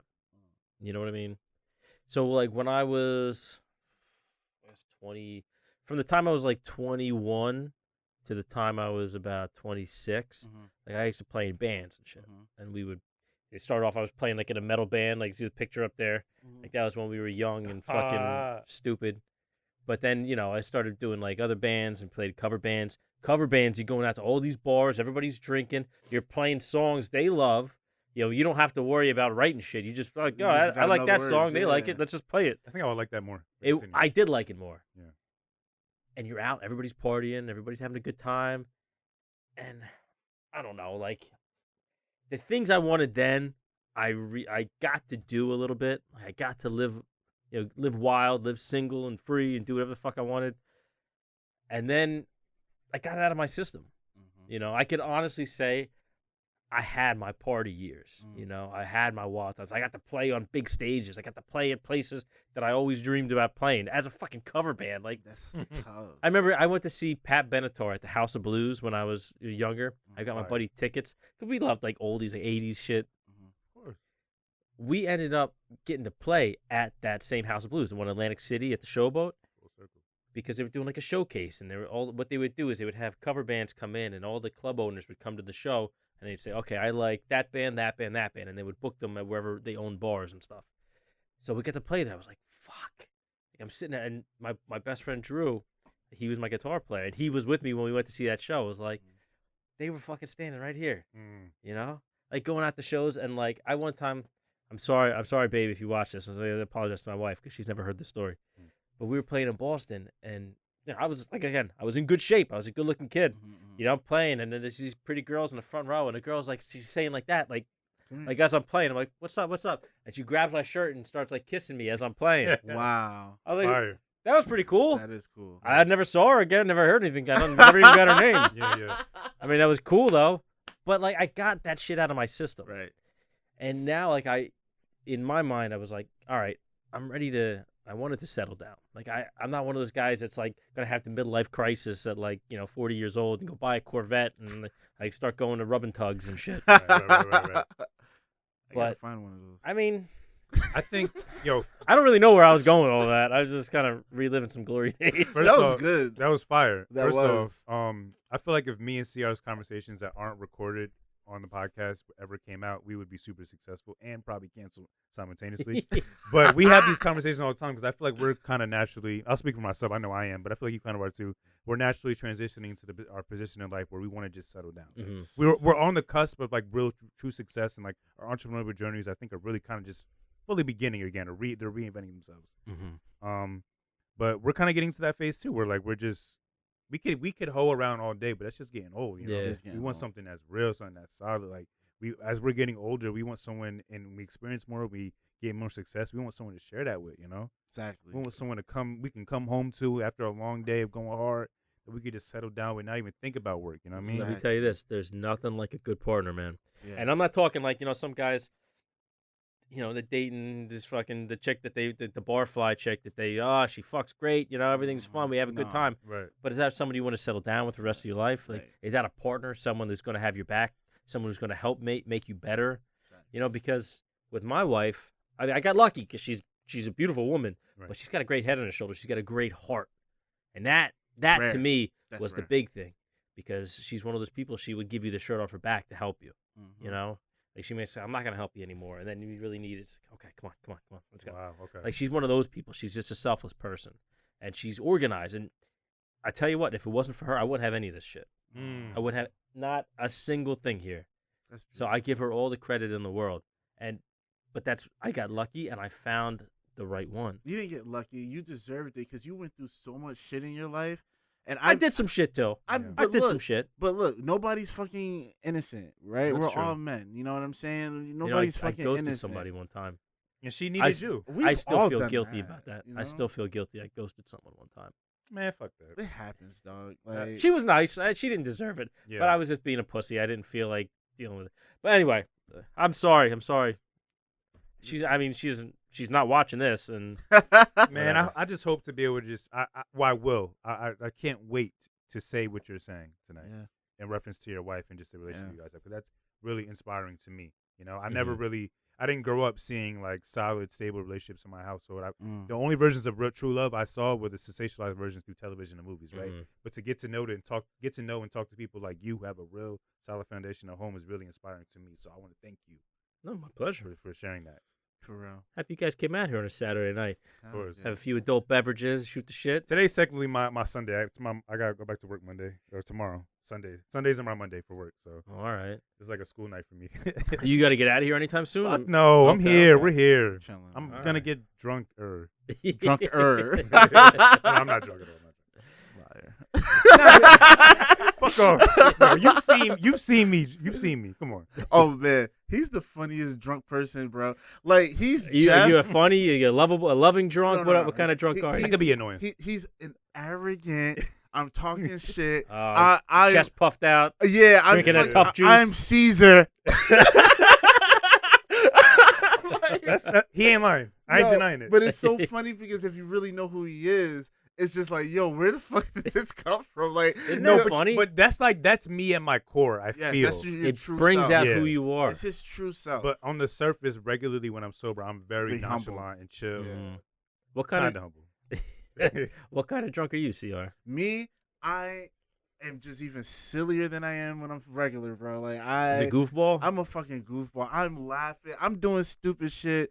I not stupid shit that's annoying, but just like silly shit. Like I don't know, man. I don't know how to explain it. Like he becomes way more witty. Like the wit is quicker. Really, it's way quicker as opposed to normal. I love talking and just having comebacks and sarcasm. Like it's just so fluid when I got a little liquor in the system. Yeah, it's fun.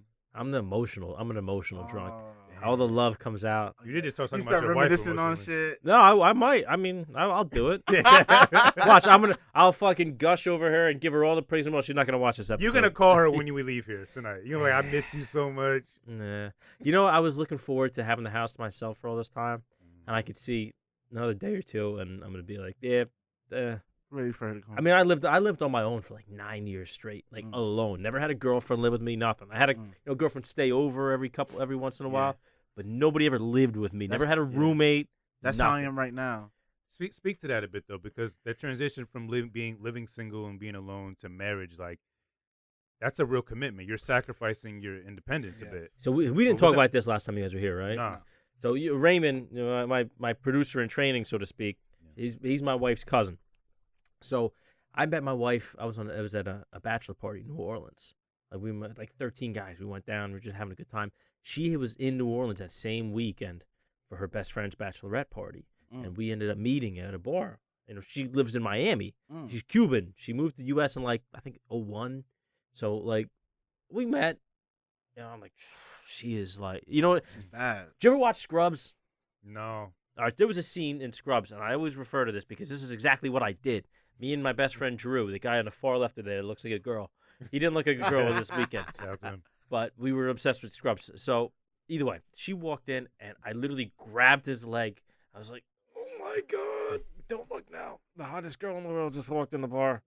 I'm like, she's so hot, I'm going to make a scene. But like, it was one of those things where like, oh, my God, like that's the most beautiful girl I've ever seen. And just so happens, like I didn't say anything that time, because it was like the first day. And some one of the other guys with us like was trying to like spit game to them and fucking scare them off. I was like, it was only 3 of them, the 3 girls. I was like, way to go, asshole! Right. Way to go! You ruined it for me. I saw them the next day. We were at Pat O'Brien's, which is like you ever heard of the drink, the Hurricane? Yeah. Like this is where they say it was originated. That's where they came up with this drink. Yeah. They have a big patio, so it's all outdoor seating, and this is like a ton of people. Everybody's got tables. It's not like bars. It's all tables, like a patio. So I see them. I was like, oh, shit. Like, I was in the piano. They have a piano bar inside. So I was in there singing, like, Tom Jones and shit like that with people. Like, and I come out. I see them. I was like, oh, I'm going to – this is my chance. I'm going to go talk to them. And, again, like, I'm not – like, I'm a good – I felt like I was a good-looking guy, but I always had bad luck. I'm like, whatever. This weekend, I'm just going to go out there and do my thing. So I went up. I was like, hey. I started talking to them. I don't even remember what I said. Long story short, I'm going into way too much detail.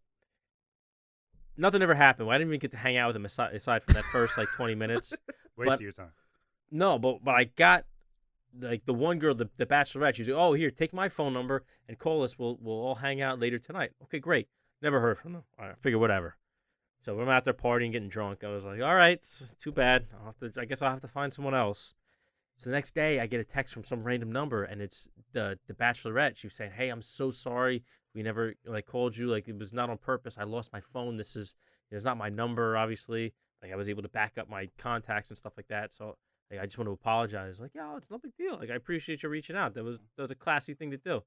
I'm like, it's too bad. I wanted to get to put the charm on your friend Betty there. And she's like, oh, well, you're in luck because this is actually her number I'm texting you from. I was like, oh, shit. I was like, so is it cool if I keep in touch with her? And she says, yeah, she's looking forward to that. Oh, I know your heart dropped. I was showing everybody. We were on the bus back to the airport. I'm like, yo, remember the chick from that place? So now, but keep in mind, she lives in Miami. Right. We live in Jersey. Right. Not only is that hard. long distance, that's long distance. So we start talking. Everything's cool. Like, she's beautiful. She's great to talk to. Smart girl. That was September. In October, she was like, hey, listen, I'm coming up to New York City for a weekend. Like, I'm with some friends, but if you want one night, would you want to meet up or something? Fuck yeah. I was thinking of a word quicker than yes. So we went on a date. We went out. We walked along on like the High Line and shit. I took her to the top of the Empire State Building. Fire. Had a nice meal. We had a best first date ever. And that was history. You had to go hard because she didn't live near you. Yes. You had to make and it she was easily impressed. Like, to this day, still, she is the hottest woman that's ever talked to me. That's ever even spoken a word to me. And then, like, we kept in touch a little bit. I went down there. My mom moved to Florida, so I went down to visit her for Thanksgiving. And my mom was only like an hour north of Miami, so I hit her up and, hey, I'm not too far. Do you want to meet up again? She's like, absolutely. So we went out again. Great time. Literally, I got back, and she was like, hey, so my friend that was Charlene that was getting married, they're having the wedding in Jamaica. Like, I don't really have a date, and I know this is last minute, but I just want to throw this out there. Like, if you wanted to come, like, I would love to have you as my date. Wow. Single guy, working, making money. I was a new foreman on the job. I had some cash. Hell yeah. I was like, I am there. Right. Yes. So this is like a week and a half before, and I had to go buy a new suit and like shit. Nice. So I went to the wedding in Jamaica, and then we made it official. Like, all right, so can I call you my girlfriend? She's like, yeah, I would like that. Oh. And then, we just... Rest is history. But, I mean, for 2 years straight, I was doing long distance back and forth. And, I don't want to make her pay for flights because, I just felt like that's a lot to ask of somebody. I'm like, but I want to actually try and see what's here. So we tried to wait. It was like from the first week of December. Then I didn't see her again until Valentine's Day. And I was like, yo, I flew down there. I was like, that was too long. Like, let's shorten this span up. So what ended up happening is every 3 weeks, I would fly down to Miami. So I would leave work at 2:30, rush to Newark Airport, fucking change in the car. I had my bag packed. I would park in the long term, like the commuter lot, or not the commuter lot, the long, whatever it is, the long term, and take the shuttle bus to the terminal, and I would fly down for the weekend, and this every 3 weeks for 2 years straight. So then finally, the next year in September, it was almost exactly a year. It was a little more than a year after we met. I proposed. Wow. And then she was like, yes. And then we just she said yes. And then we really never addressed so what are we going to do? Like, how are we doing this? I live in Jersey. You live in Miami. So it ended up, I got a job up here at the house already. And she was like, yeah, I'm going to come up there. And she has a son, my son, Tyler. He's 10 years old now. And I couldn't have asked for a better kid. Could not have asked for a better kid. Wow. Like, we got along right away. You know why? The first thing, when I met him, he comes up and he had the iPad. He just turned 5, and he's playing a Ninja Turtles game. He's like, you ever heard of Ninja Turtles? It's like, you are in luck, little man. You have no idea. I know the fuck out of Ninja Turtles. Bro, I know everything about them. Look at the colors on the mics. That fucking... Oh, yeah. You notice that? Yeah. Oh, my God. You sitting on Raph and Leo right now. Right now, yeah. Raph is actually my favorite. I want to switch to CR. Yeah. But, yeah, so that it took the long way around, but eventually we got married in 2017 in December. Now her and Tyler, they moved up here. So now I went from being alone, living on my own for 9 years straight. Having a whole family. Yeah, and now a month after they moved up here, her parents moved up here as well because they're very close, That's a Hispanic It's a Hispanic thing, yeah, for sure. And now I went from having myself to having 4 other people in the house, and it was a major change. That first year was a struggle for both of us because I had a lot to learn. Like I had to change a lot of shit because be willing to share your space. Yeah, I had to be willing to share my space and all that stuff, which that probably wasn't even the hardest part. For me, the hardest part was learning the right state of mind and the way to behave. Not in a sense where being faithful was never an issue for me, but I mean having each other's back, because my instinct is if someone's wrong, I'm like, yo, why are you doing that?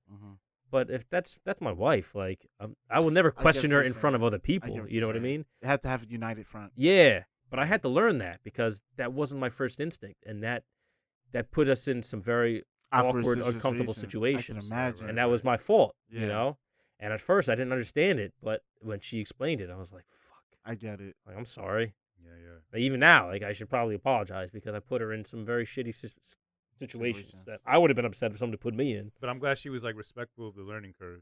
But it was, like I said, it was a learning curve for both of us. Yeah, both of you, but vice versa. You guys are respectful of each other's learning curve. It got a little dicey for a little bit. But like I said, she's a good woman and she stuck with me. She gave me a chance to learn. I'm still learning. I mean, it's never you never know everything. You're never there. You know what I mean? And people always change and evolve, so you're constantly learning new things as well. But I got to give her all the credit in the world because she changed a lot too, and even her friends and family have said that. Wow, she really changed. Lifestyle changed from Miami to Jersey. Think about that. Yeah. And especially not being a native English speaker. Yeah. Or her parents. That says a lot about how much she loves you. Yeah. You know how many fucking people I work with said that's never gonna happen. She's never gonna move. Who's gonna move from Miami to New Jersey? Fuck off. Fuck you. Yeah. Fuck you. Your mother's ass. How about that? Hating ass. Yeah. Hating ass. That's what happens. Negative people, man. I swear.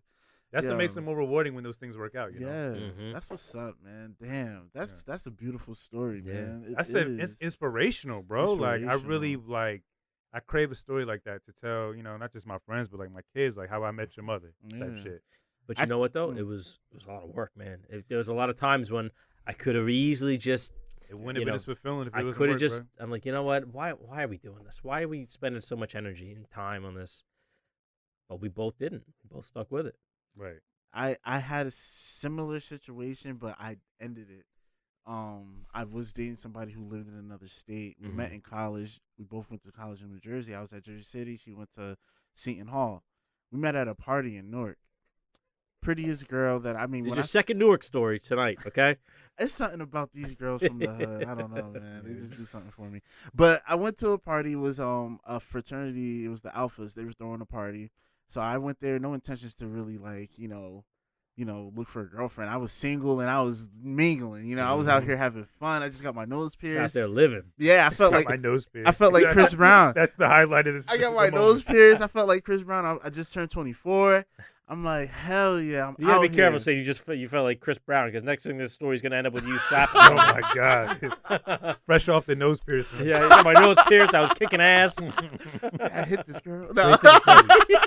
Straight to the cell. Oh shit! But I was with my boy Danny, and he's the party guy at all my friends. So we went there. He had moved to Florida, came back up, and we had got together. I wanted to show him a good time. I'm like, yo, I know this party going on in Newark. Let's go.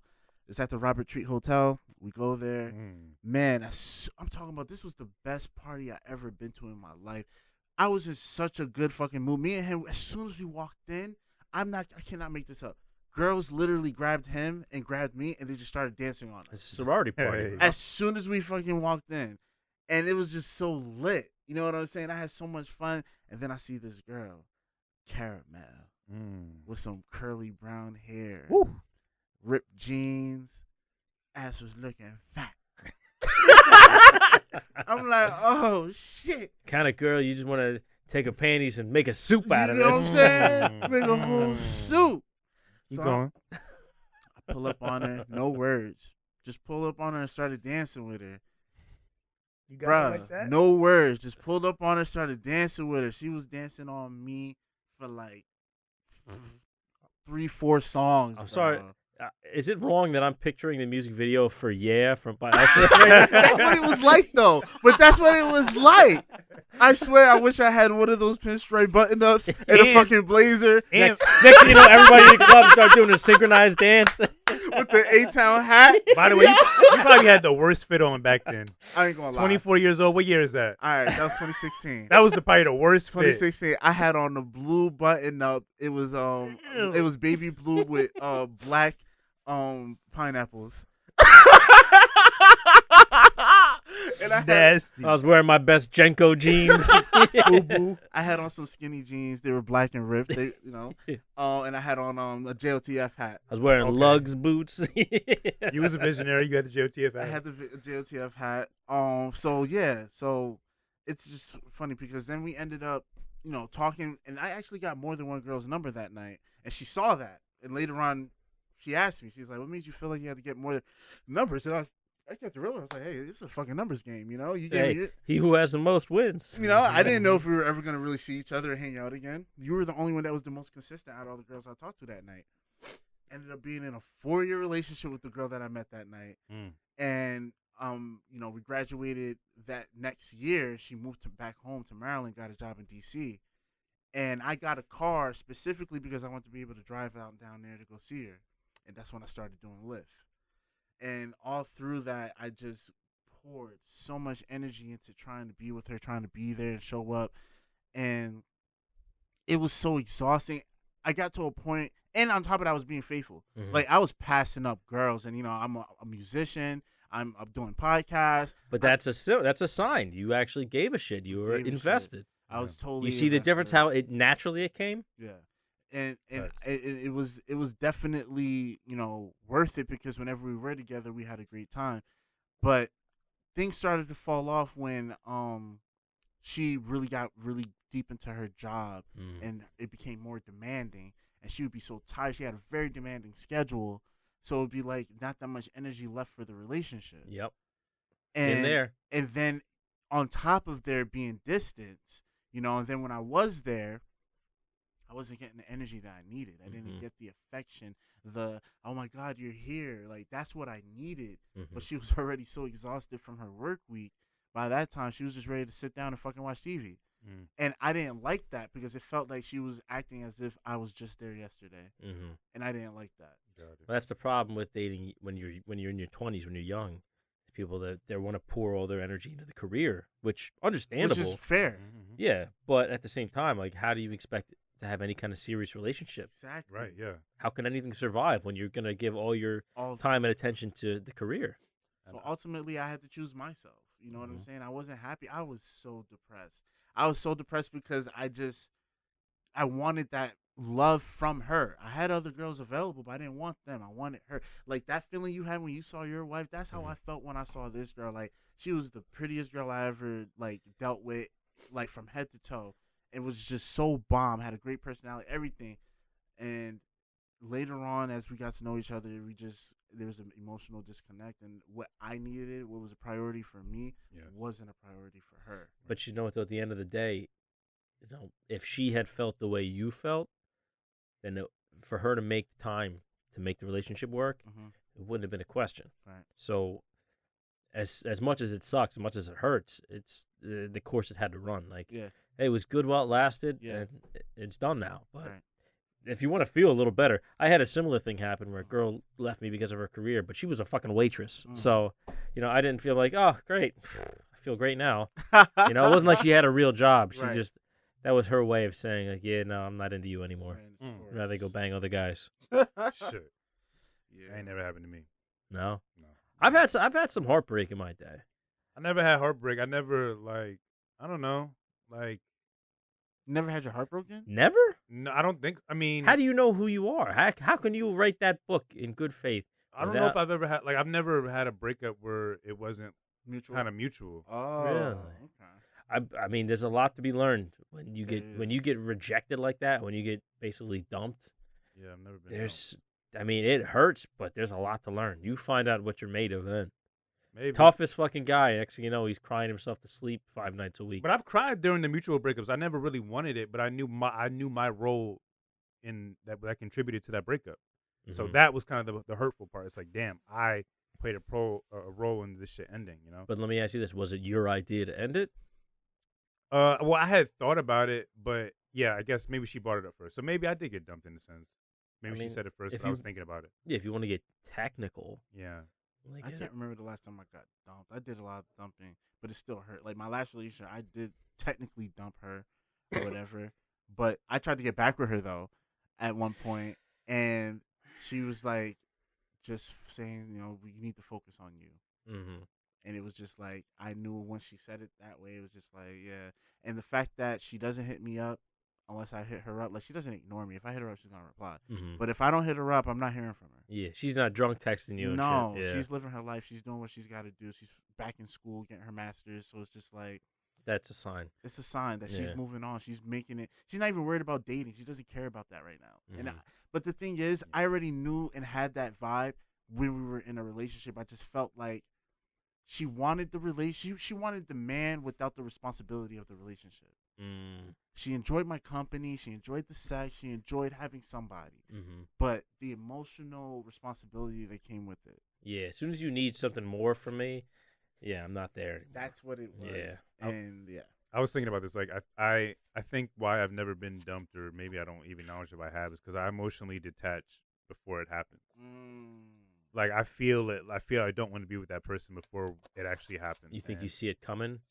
Yeah, and I know what I require. I know what I like. I know what I desire in a woman. And once that's not there, and I just notice that there's a pattern of just negative shit happening in the relationship, I emotionally detach before it actually happens. The act of us breaking up happens. Is that so? That's like, you would say that's your defense mechanism. Yeah, I cope with it before it happens, so I don't end up getting really too hurt. I mean, it's smart. To emotionally protect yourself. Well, it's not good because once I've emotionally detached before in a relationship, and I start talking to somebody new while still technically in a relationship. I was just about to say, I think the problem is when you start disconnecting, when you think you see something coming.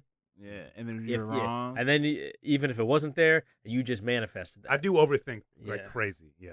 So. And what he just said though, if something that wasn't there, but then you manifest it, has that ever happened where Now she's dumping you because you disconnected. Right, because when you disconnect, your behavior changes in the relationship. Absolutely. Once you're distant, you're cold. Your responses on the text aren't the same. So has there ever been a situation where you had disconnected prematurely to having an actual reason to disconnect? Right. Yeah. I mean, it was an extension of maybe an argument or disagreement we may have had. Yeah. Like, again, I've only been insecure in all my relationships. I've just got to this state in mind where I'm healed and comfortable within myself. So I'm pretty sure every part of one of these relationships I could bring up, it was an extension of my insecurity. They may have said something about myself that I thought was wrong because I felt I had a higher understanding of myself, and that caused me to disconnect. But if I was secure enough and comfortable enough to have that conversation and face and accept what she's saying and acknowledge what she's saying and talk it through, I'm pretty sure we could have worked it out. So I've never been in a relationship post not being depressed, post not fully being insecure. So I'm interested to see what happens next. So you're just now on the other side of all that. You're healed, and that's true. Healing, but yeah. You're healing, but you're more healed than you were before. For sure. And one of the big things, too, is that you're aware of a lot of this stuff. I'm so aware. So aware. Of everything. That's so much more than so many people can say, because you can look back and say, and kind of notice, like, point by point by point, like, where I went wrong, where I did something that was fucked up. You know what I mean? Yeah. Like, you can look at that, and you could kind of use that as a guideline. Like, okay, don't fall into that trap anymore. Don't set yourself up for this situation. And we were just talking about this. Like, we're so far removed from, like, our depressed selves. It's Mm-hmm. easy to look back on who I was. Like, I don't even know what it feels like to be depressed. I don't even know how to feel like that no more. Yeah. I was so depressed. I would not want to wake up and do anything. I would literally get up in my bed, and the weight of my body felt, stupendous. It was just too much. It just felt like I couldn't get out of the bed. It felt like emotionally, like, because I was missing her so much. There was times I would just lay in bed and just smoke weed all day and fucking cry and order chicken wings and just drive your friends crazy. Like, oh, she hasn't called me. That's the worst thing. I wouldn't. Well, you know what? No, you're right. I did drive my friends crazy. Now that I think about it, you're right. I'm thinking. Yeah, I think back at my coworkers, like older guys. I come in, like, I haven't heard from her. I'm like, kid, let it fucking go. Right. She doesn't want to be with you, kid. Listen, from move on. From 33rd Street to North Penn Station, we have these talks on the PAP train about this shit. I used to talk about my ex a lot with everybody. I mean, it was heavy on my head. But you got to go through that. Yeah. You got to go through it at some point. Yeah. That's how you know. Time. Yeah, that's how you know what you're made of. Yeah. Like, that's how you see what's really deep in there. That part right there.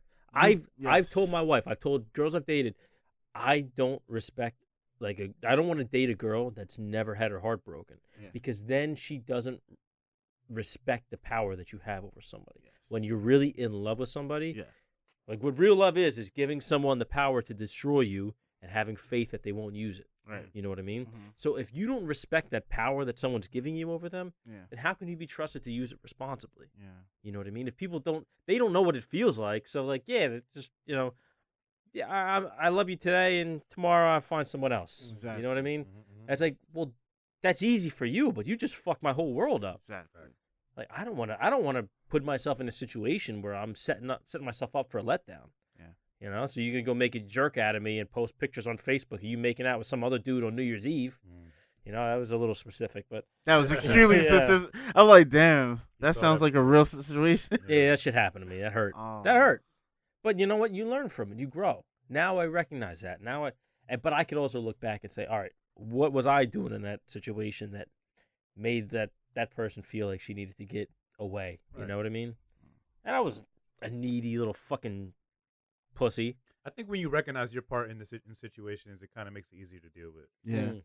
Yeah. Because you don't have to put all the blame on them. Right. And you recognize, okay, now I have something I need to work on. I can focus on bettering myself. Right. It's because of that I first got in shape. That's like the third time I talked about that tonight. I'm really feeling fat lately. What? I missed the gym. You know what I miss? I miss boxing. I miss boxing. Is it the time schedule that's stopping you from working out? No, you know what it is? Honestly, it's because the way that I used to work out was not very conducive to having a partner. Like, it was the only way that I could do it, because of the way my genetics are, I had to go dive in early in the head morning. First. No, I would always go after work. Oh. But it required a lot of time and energy. And because I was single all that time and I had nothing else, I had the time and energy to dedicate to it. Yeah. But as soon as somebody else comes in the picture, well, then it fucks up the whole program. And it's not that person's fault. It's just That was the way I had it set up. You can't get like a bag in the corner over there or something? I've been trying to figure out. I can't do it in here because that's my father-in-law's office over there. Okay. And I'm not going to put it here and ruin this. I was thinking about doing something outside, but then that's a whole nother, either way, I missed boxing. But the thing is, I only knew how to do it one way.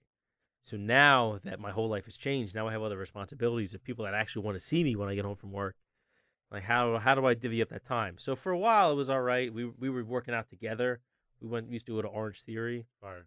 But then the pandemic just shot all that to shit. And then, once we got stuck in the house, then I just let the wheels fall off, Started ordering, 16 boxes of Girl Scout cookies. Drinking straight chocolate syrup in the kitchen. Some fancy rum over there. Yo, we talked about this episode 100. Bamboo rum. I guess that's how you pronounce it. You're feeling it. I am feeling wonderful. I want to tell you how much I love both you gentlemen. All right? The emotions coming out. Yeah. Let's get emotional. Fuck you know what I used to do when I was real drunk at a bar? What? I would do the Irish goodbye. What's that? What you do is everybody's hanging out. We used to go. All right, so we used to go to TGI Fridays at the Somerville Circle. I don't know. That was just our spot for whatever reason. But everybody would be there. Be like, like eight of us there. And like, all right. I wouldn't even say anything. I would make like I was going to the bathroom. Just walk out and leave. Don't say goodbye. Nothing. What? I don't know. Made me feel something. I would just leave. So one day I did that. I didn't say anything, just walked out. So my buddy, Drew, he calls me up. He goes, yo, where are you? I was just fucking around. I was trying to be a smart ass. I was like, yeah, I went to Long Beach Island. He goes, yeah, all right, fucker. Where'd you go? I said, I went to Long Beach Island. He goes, seriously, where the fuck are you, bro? I was like, I'm going to Long Beach Island, dude. He goes, get the fuck out of here. So I was like, fuck this guy. I'm actually doing it now. Like, I wasn't gonna, but now I am. So I drove an hour and a half to Long Beach Island. What? I don't know. Something. That was a point in my life when I was like, I was trying to figure out who I was. I was trying to figure out what was really going on, why I am the way I am. And I was like, yeah, fuck it. I'm going down. It was like fucking January. It was freezing cold. I went down there because that was the thing. We used to always go down for the summer. We would all rent a house together. I went down, walked around the beach, had my fucking Carhartt jacket on from work, all bundled up, just walking around like, this was 100% worth it. And it was. I don't know, I had to clear my head. Yeah, but I was going through my own kind of bout with depression back then. Yeah. Coming through a rough breakup, just like, what the fuck? What am I going to do with myself? When is this going to get better? Yeah. You stick with it. Probably will, but it doesn't just happen on its own. It takes work. It takes, you said it. Work. Facts. Facts, Kellerman. Yeah. Like, it takes work and it takes self-reflection. You can't have the ego get in the way because the ego is going to kill everything. It's going to kill any progress, any growth, any way that you can better yourself. Your ego is only going to be an impediment to that. Yeah. But there are some benefits to your ego, I feel. Of course he would say that. I mean, like, I don't know. Like, I feel like your ego kind of keeps you on your toes a bit. I feel like it kind of, like, keeps you from losing your balance and losing your confidence sometimes. I mean, I think there's a difference between ego and self-confidence. Okay. You know what I mean? I agree. Because the self-confidence, 100%, I would agree with you 100%. You can't just be insecure, second-guessing yourself every step of the way because you'll never get anywhere. But with ego, I don't know, maybe that's just the way I imagine it. Like, ego, I associate with that arrogance, that fucking cockiness. Like, fuck you, bro. I always say confidence is silence. It's right here, Yeah, I always say confidence is silence and ego and arrogance is loud. By the way, I feel like you're trying to bait my ego to come out a little bit. I feel like you want me to just stunt and I feel like you kind of expecting that from me too. Yes, I do. I think when you get why he keeps giving you sangria. Yeah, right. This is when he gets his first bag, his first like big check, I already know he's because like that's actually my next goal in life. I'm like really focusing on like really making 6 figures off this book. So once that shit and it's very possible. And it's going to happen. Once that happens, though, listen, man, you might not be able to book me for a part 3. Oh, shit. Like that. You big leaguing me, bro? Big leaguing me? You might have to try. Already.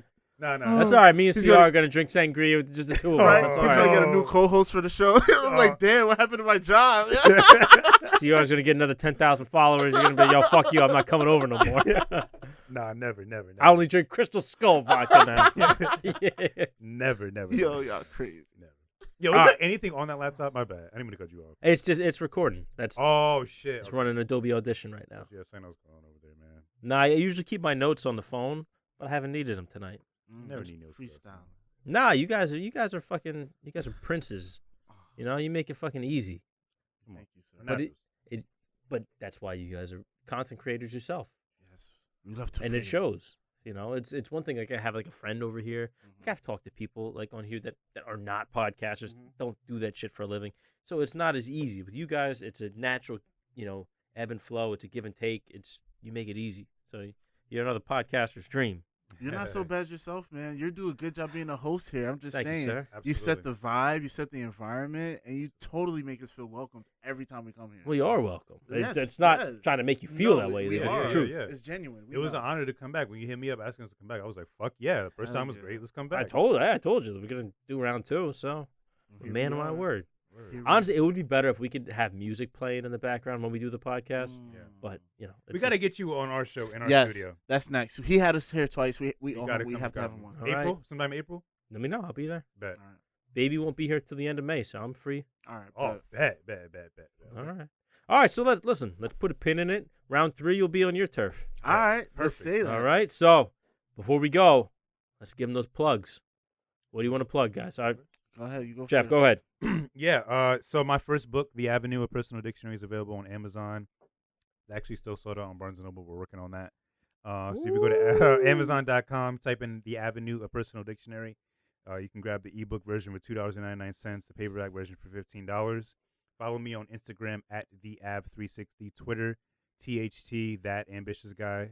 And of course, follow Introverted Intuition at Introverted Intuition Pod on Instagram at introvertedpod.com for all details regarding the show and the host and inquiries and bookings and merchandise as well. The merchandise link is on there. And thank you so much for the support. Thank you so much, Steve, for having us back. And CR? Yes, so please follow me on Instagram at CR_908. I just dropped a new project called Cold Hearted. It's a super, super R&B, soulful, lyrical project. I think a lot of people would love it. I got visuals coming out for the spring and summer. Just be on the lookout for new music coming out, new content. So Jump out the frame. Shout out to everybody from JLTF. My team is about to go crazy this summer. And man, follow me, like I said, on Instagram at CR_908. All right, you guys heard it here. I mean, anybody listening, you already know where to find us. Apodamongstmen on Instagram and Twitter. Apodamongstmen@gmail.com for any long-form questions, comments, or concerns. And if you're watching, please make sure you hit the like button, subscribe. It helps us in the algorithms.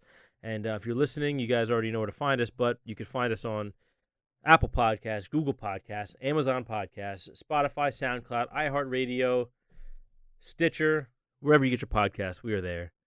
So we thank you for joining us. Don't forget, we still got stickers for sale. I haven't really mentioned it in a while.